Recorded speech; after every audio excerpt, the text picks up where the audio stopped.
Ser podcast. Las 7 de hoy por hoy. Ser podcast. Hola, muy buenos días. He escuchado en las manifestaciones la oposición a la reforma de las pensiones, pero también la voluntad de mejorar las condiciones de trabajo. En general, lo que se ha expresado ha sido una cólera ante un trabajo que a demasiados franceses no les permite vivir bien. Nadie, y sobre todo yo no, puede hacer oídos sordos. Con la promesa de un futuro mejor y la intención de hacer borrón y cuenta nueva, así ha respondido Emmanuel Macron a los 3 meses de crisis social que ha llevado a millones de franceses a la calle para protestar contra su reforma de las pensiones y que casi se lleva por delante a la primera ministra Elisabeth Borne. La respuesta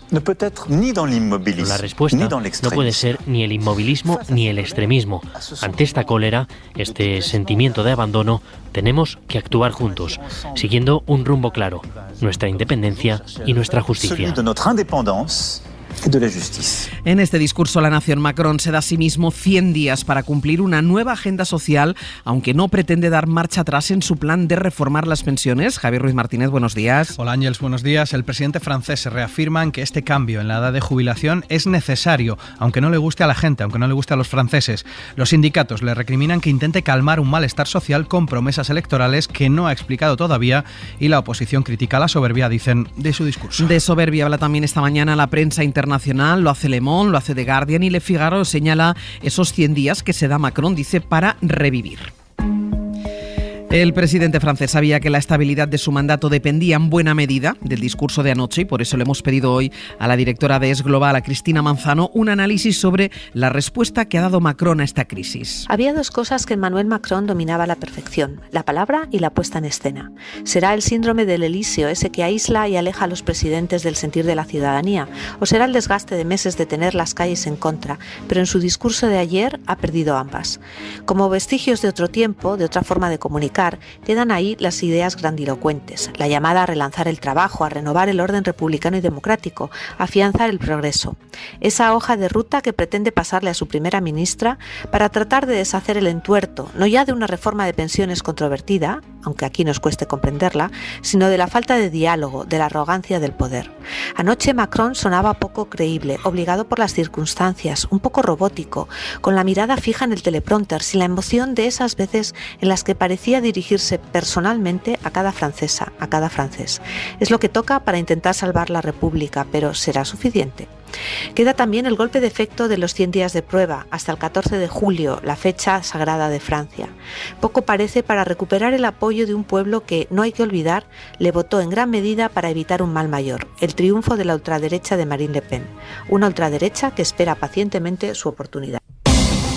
Mientras Bruselas mira con atención el malestar social en Francia, por primera vez la Unión se divide en su apoyo a Ucrania. Por el cereal ucraniano, Polonia, Hungría y Eslovaquia han prohibido las importaciones de grano ucraniano que entraba libre de aranceles, y lo han hecho tras las protestas de los agricultores. Bruselas responde y le recuerda a los 27 que no tienen competencias para tomar esa decisión de forma unilateral. Mientras tanto, Rusia refuerza sus lazos ahora en Latinoamérica con una visita del ministro de Exteriores brasileño. Según el Kremlin, Putin ha visitado Ucrania por segunda vez, esta vez el cuartel general de la unidad militar en la región de Jersón, y el G7 esta madrugada se ha comprometido a ayudar a Ucrania hasta que sea necesario. Y en España hoy se va a seguir hablando de vivienda. Hay un plan para la construcción de 100.000 viviendas con alquiler asequible. Satisfechas de que tengamos por fin una ley de vivienda. ¿Cuáles son las viviendas que no puede vender Sareb ni alquilar? Las peores viviendas, las que llevan cerradas muchos años, las que tienen inquilinos, tienen un tufillo electoral. La previsión es que a las 9:30 de la mañana el Consejo de Ministros apruebe la medida que anunció Pedro Sánchez el fin de semana. 50.000 viviendas de la Sareb se van a movilizar para garantizar alquileres asequibles. En paralelo, hoy el Partido Popular va a presentar su plan de vivienda. Que, como adelantó Feijóo, va a pasar por construir más para ampliar la oferta y por dar un aval de un 15% a los jóvenes que compren su primera vivienda. Y el otro asunto político del día será otra vez la ley del solo sí es sí. La Comisión de Justicia en el Congreso va a debatir hoy el dictamen de la reforma antes de que se vote pasado mañana en el Pleno. El PSOE va a poder sacarla adelante gracias a los votos del PP, pero con las críticas de su socio de gobierno y los de investidura. La ministra de Igualdad asegura estar dispuesta a negociar para llegar a un acuerdo antes del jueves y que el PSOE no tenga que reformar su ley con la derecha. Es martes, es 18 de abril. 101 días. Este es el tiempo que llevamos en España sin lluvia suficiente para frenar la sequía. La situación se sigue agravando en todo el sur de Europa y hoy este va a ser un tema de debate en Estocolmo. Gillian Ayala, buenos días. Hola Ángels, buenos días. Allí la ministra para la Transición Ecológica, Teresa Ribera, se va a reunir con el comisario europeo de Medio Ambiente y sobre la mesa va a estar un tema polémico aquí en España, la situación en Doñana y el plan del Partido Popular para regularizar 800 hectáreas de regadíos ilegales. Una medida que tanto el Gobierno como Bruselas y la comunidad científica rechazan. Beatriz Ríos. La vicepresidenta Teresa Ribera se reunirá con el comisario europeo de Medio Ambiente, Virginijus Sinkevičius, en los márgenes de una reunión informal de los ministros de Medio Ambiente de la Unión Europea en Estocolmo. Esa reunión servirá para abordar la situación en Doñana y en particular la propuesta de ley del Partido Popular andaluz que pretende legalizar los pozos irregulares en explotaciones agrarias en los alrededores del parque. El potencial impacto de esta medida es una preocupación compartida por Bruselas, que ya advirtió la semana pasada que la sobreexplotación del acuífero tiene un impacto importante sobre el estado del parque y que toda actividad económica debe ser compatible con la protección de Doñana. La directora general de Medio Ambiente de la Comisión advirtió además por carta el pasado mes de marzo que esa legislación suponía una violación flagrante de la sentencia del Tribunal de Justicia de la UE, que en 2021 condenó a España por no tomar medidas suficientes para proteger Doñana. En esa misma carta amenazaba además con volver a llevar a España ante los tribunales. Hoy además el Ministerio para la Transición Ecológica va a actualizar los datos de la cantidad de agua que queda en los embalses. Los andaluces están en un estado especialmente crítico y por eso también hoy el presidente de la Junta, Moreno Bonilla, ha convocado una reunión del Comité de Expertos de la Sequía. Y otra de las previsiones políticas de la mañana va a pasar, les decía, por el Consejo de Ministros, que va a aprobar en unas horas la liberación de 50.000 viviendas de la Sareb para alquiler asequible. Por eso hoy queremos poner el foco en la situación del mercado. En España hay un problema con la oferta de pisos de alquiler. En el primer trimestre de este año, por ejemplo, la oferta cayó un 5% y si comparamos los precios, los que tenemos ahora con los del año pasado, han subido casi un 10%. Las zonas más tensionadas siguen siendo Madrid, Baleares y Cataluña, aunque mientras sube el alquiler, el precio de las viviendas en venta se ha frenado en seco. Son datos de los portales inmobiliarios que nos detalla María Benítez. Buenos días. Buenos días. El precio de la vivienda nueva y usada no sube en marzo, consigue aguantar un mes más la estabilización de los precios que veíamos en febrero después de un 2022 de subidas continuadas. Se limita a ese precio debido a la menor actividad del mercado causada por la caída del poder adquisitivo y el endurecimiento del crédito, según explican desde TINSA. Pero eso sí, en el acumulado el precio de la vivienda en general es un 6% más cara que en marzo del año pasado y destaca el caso de las áreas metropolitanas, donde este aumento es aún mayor, sube un 8% en el último año. Y también en cuanto a vivienda, pero de alquiler, la oferta de este tipo de viviendas registra su mínimo desde 2016. Ha caído un 5% en el último año, según publica Idealista, mientras que en el precio ocurre todo lo contrario, sube un 4,7% en el primer trimestre de 2023 y casi un 10% en un año, según anuncia Fotocasa. Y hablamos ahora de la soledad, sobre todo de la no deseada, que últimamente está afectando más a los jóvenes que a los mayores. En números, en economía, la soledad le cuesta a la Administración cada año 14.000 millones de euros y gran parte de ese gasto es sanitario, incluido ahí el consumo de tranquilizantes. Mariola Lourido. De los 14.000 millones que cuesta cada año la soledad, más de 6.000 son coste sanitario, por la sobreutilización de las consultas médicas y por el consumo de medicamentos, sobre todo tranquilizantes, antidepresivos y fármacos para el corazón. Matilde Fernández es presidenta del Observatorio de la Soledad No Deseada. Estamos ante un problema de seria magnitud, que supone unos costes económicos importantes, tanto en el sistema social como en el sanitario, como en el laboral. Las administraciones públicas deben incorporar en sus agendas políticas a 4 años la lucha contra la soledad. Genera otros 8.000 millones en pérdidas de productividad y provoca muertes prematuras. 5 millones de españoles se sienten solos, un 22% son jóvenes, el doble que personas mayores. En Estados Unidos hoy va a ser noticia un juicio. A la cadena de televisión Fox, una de las más vistas del país y de referencia también en el mundo. Hoy comienza el juicio contra la compañía por difamación y difusión de noticias falsas durante la campaña electoral de 2020. Se le acusa de mentir y de secundar el discurso de odio de Donald Trump. Por el banquillo podrán pasar algunos de los presentadores de televisión más famosos de los Estados Unidos. Corresponsal Sara Canals, buenos días. Buenos días. El juicio ha generado mucha expectación porque en él está en juego la reputación de la cadena Fox, así como su futuro económico. Y es que Dominion, la empresa del software electoral utilizado en las pasadas presidenciales, exige a la cadena $1.600 millones por difamación, por haber difundido las teorías de fraude electoral que defiende Donald Trump.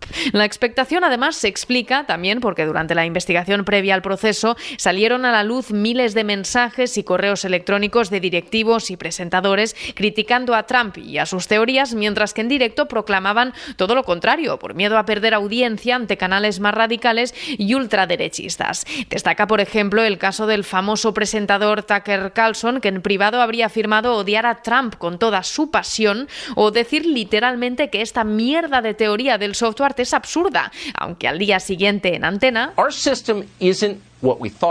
defendiera todo lo contrario. El juicio tiene previsto durar 5 meses y en él podríamos ver a presentadores estrella o hasta el propio Rupert Murdoch comparecer ante el juez.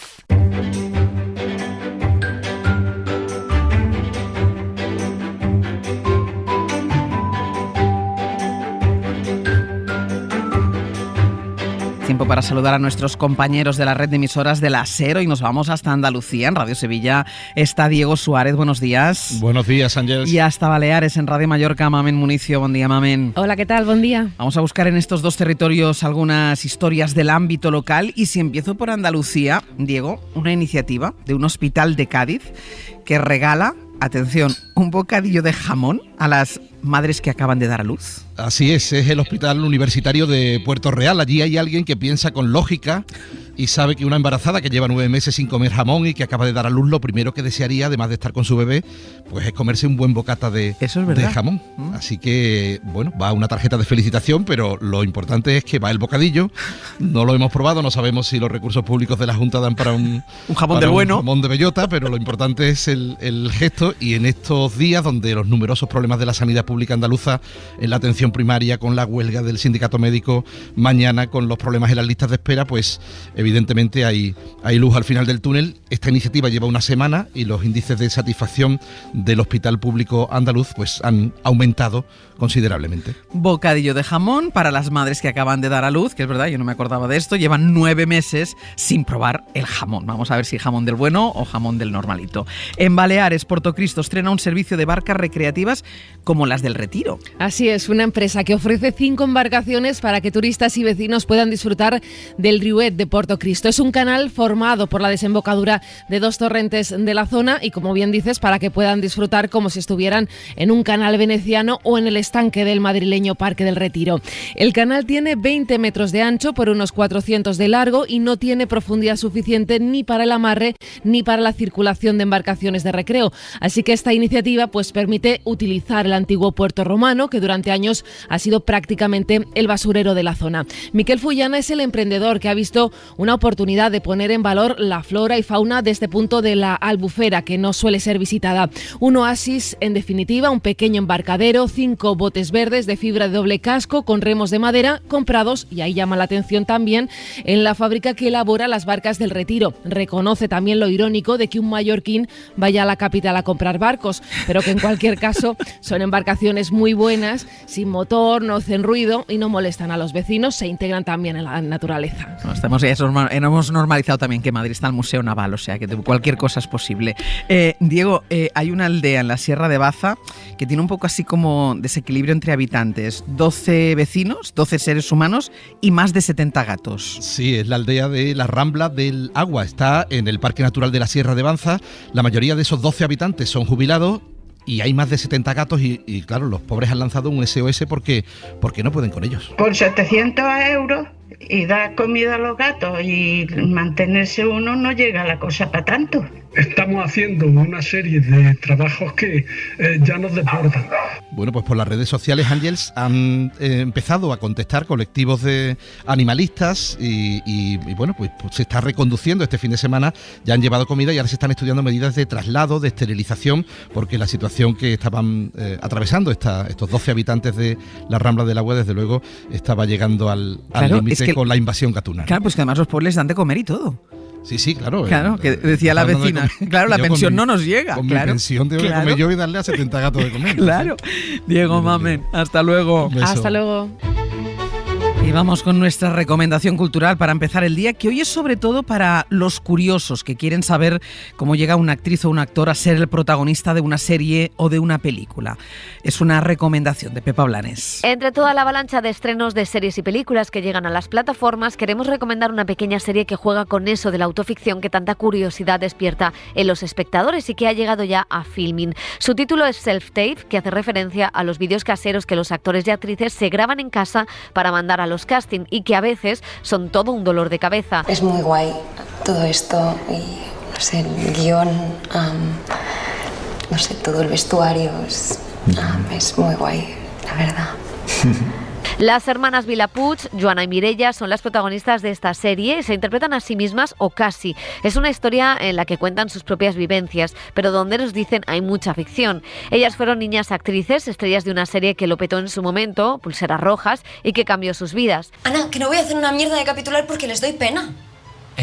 Joana, no es momento de ponerse orgullosa. Años después siguen queriendo ser actrices, pero reflexionan sobre la fama, sobre cómo las trató la prensa y la industria en aquel momento, lo desprotegidas que estaban y lo competitivo de este trabajo. Y es que las dos hermanas se descubrieron un día compitiendo por el mismo papel a escondidas. Self-Tape es una serie generacional, pero también una reflexión sobre ser actor o actriz, sobre la salud mental, sobre la precariedad y además una historia de reconciliación entre dos hermanas. Para no perderte ningún episodio, síguenos en la aplicación o la web de la SER, Podium Podcast o tu plataforma de audio favorita.